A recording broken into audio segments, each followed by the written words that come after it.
আসসালামু আলাইকুম। সবাই কেমন আছেন? আলহামদুলিল্লাহ আমি ভালো আছি।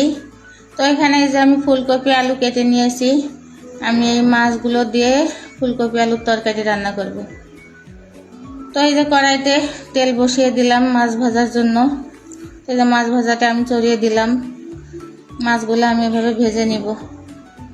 মাছ ভাজাটা হয়ে গেলে আমি তরকারি কষাবো।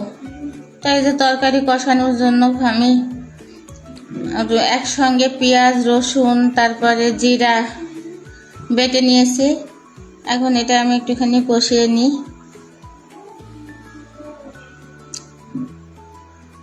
তো এবার আমি এই মশলাটার মধ্যে হলুদের গুঁড়া, মরিচের গুঁড়া, লবণ দেব। দিয়ে আমি মশলাটা আরেকটু নেড়ে চেড়ে কষিয়ে নিব। মশলাটা আমার কষানো হোক। সকাল থেকে এতটাই কাজে ব্যস্ত, কাজই শেষ হয় না। শীতের দিন করে মনে হয় যে কাজ আরো বাইরে গেছে। তো দেখেন আমার মশলাটা যে কষানো হয়ে গেছে। আমি আবার একটু পানি দিয়ে মশলাটা আবার একটু কষিয়ে নেব। তো আমি এই যে পানি দিয়ে মশলাটা নেড়ে চেড়ে কষিয়ে নিচ্ছি। মশলাটা কষানো হয়ে গেছে দেখেন আমার। এবার আমি ফুলকপির তরকারিটা দিয়ে দেব মশলার মধ্যে। এই যে আমি ফুলকপির তরকারিটা দিয়ে দিছি। এবার আমি তরকারিটা মশলার সঙ্গে মিশিয়ে একটু ঢেকে ঢেকে কষাই নিব। শীতের তরকারি প্রথম খেতে অনেক স্বাদ লাগে। তো এই যে আমি অল্প একটু পানি দিছি।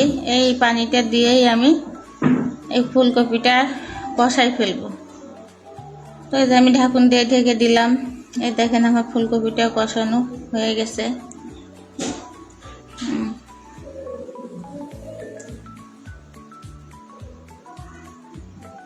তো এই যে আমি ঝোলের পানি দিয়ে দিলাম। আমার ফুলকপি আলু সিদ্ধ হয়ে গেছে। এখন আমি ঝোলের জন্য একটু পানি দিয়ে দিলাম। ঝোলের পানিটা ফুটে গেলে আমি মাছগুলো বসিয়ে দেবো। তো এই যে দেখেন আমার ঝোলের পানিটা ফুটে গেছে। এবার আমি মাছগুলো বসিয়ে দেবো। এখানে 2 রকম মাছ আছে, সিলভার কাপের প্যাটির মাছ আছে আর তেলাপিয়া মাছ আছে। তাই 2 রকম মাছ দিয়েই আমি তরকারিটা রান্না করলাম। তারপর আমি একটু নেড়ে মাছগুলো একটু ঝোলে ডুবিয়ে ডুবিয়ে দেব। তাই দেখেন আমার তরকারিটা হয়ে আসছে। এখন আমি একটু ধনিয়া পাতা জিরার গুঁড়া দিয়ে দিব। তাই জিরা ভাজার গুঁড়া দিয়ে দিলাম। দিয়ে এবার আমি 2 মিনিট একটু রাখি তারপরে তরকারিটা নামিয়ে ফেলবো। তাই দেখেন আমার তরকারিটা হয়ে গেছে। আমি এখন তরকারিটা নামিয়ে ফেলবো।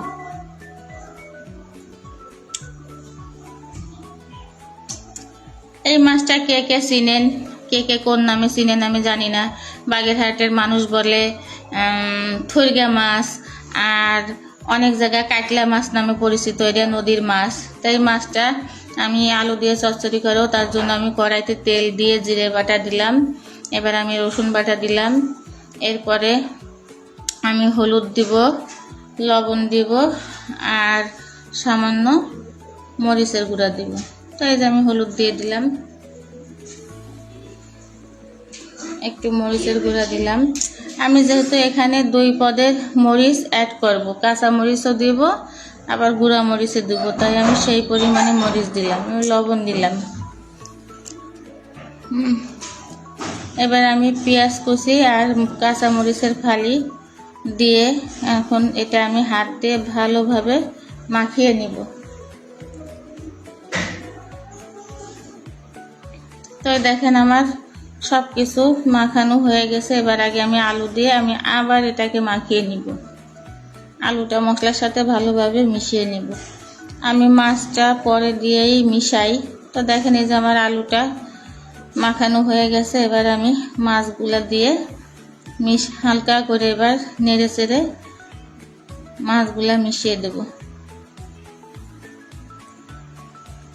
তো আমার দেখেন মাছগুলা মিশানো হয়ে গেছে। এবার আমি অল্প করে একটু হাত ধুয়ে অল্প করে পানি দেব, সামান্য পানি দেব। তো দেখেন আমার পানিটা দেওয়া হয়ে গেছে। এখন আমি চেপে চেপে বসিয়ে দিয়ে কড়াইতে চুলাতে দিয়ে দিলাম। এই যে দেখেন, এবার আমার এই চচ্চড়িটা হতে থাকুক। আমি এখন এটা ঢাকুন দিয়ে ঢেকে দেব। তো দেখি কোন পর্যায়ে আছে চচ্চড়িটা। এখনো পানি আছে, আমি সম্পূর্ণ পানিটাই শুকিয়ে ফেলবো, কারণ চচ্চড়ির মধ্যে ঝোল ভালো লাগে না। চচ্চড়ি একদম তেলে চচ্চড়ি হবে, সেটাই খেতে ভালো লাগবে। তাই দেখেন আমার চচ্চড়িটা একদম পানি টেনে গেছে, এখন তেলের পরেই আছে। আমার ঘরে বেশি ধনিয়া পাতা ছিল না, সামান্য একটু ধনিয়া পাতা ছিল, তাই আমি একটু ছিটিয়ে ছিটিয়ে দিয়ে নিলাম। ধনিয়া পাতাটা না দিলে এখনকার সময় ছোট মাছটা ভালো লাগে না খেতে। তাই যে দেখেন আমার চচ্চড়িটা এখন অলমোস্ট হয়ে গেছে। এখন এটা আমি নামিয়ে ফেলব।